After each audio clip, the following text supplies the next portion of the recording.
Jos ajatellaan tätä huonokuuloisuutta on selkeästi ollut etua Nokialle, kun me ymmärretään se asiakasnäkökulma, että mikä huonokuuloiselle on tärkeää.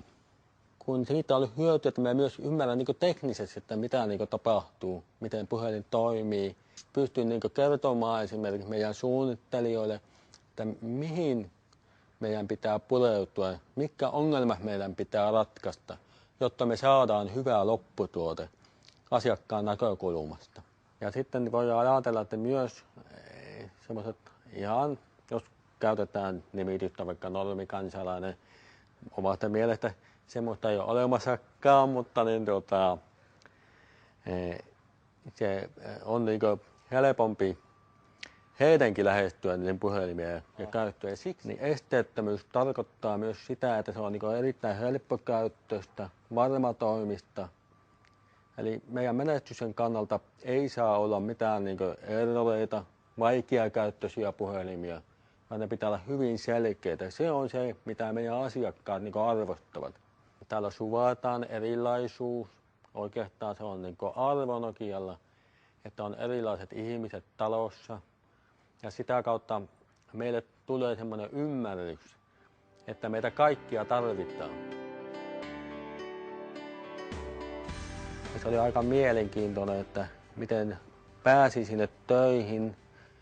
Ja hakki semmoista elektroniikkasuunnittelijan paikkaa, mutta en päivääkään tehnyt sitä työtä, vaan pääsin suoraan tekemään ja suunnittelemaan Nokia Loopsetia.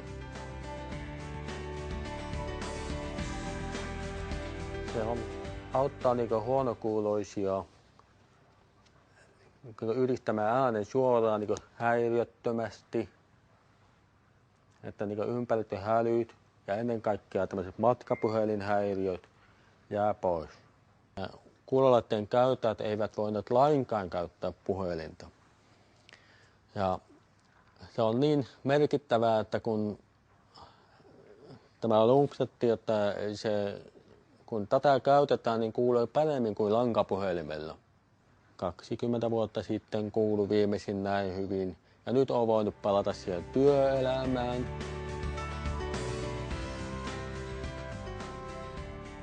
Esteettömyys merkitys Nokian liiketoiminnalle tulee kasvamaan. Se on ollut aina tärkeää, mutta tulevaisuudessa se on vielä tärkeämpi.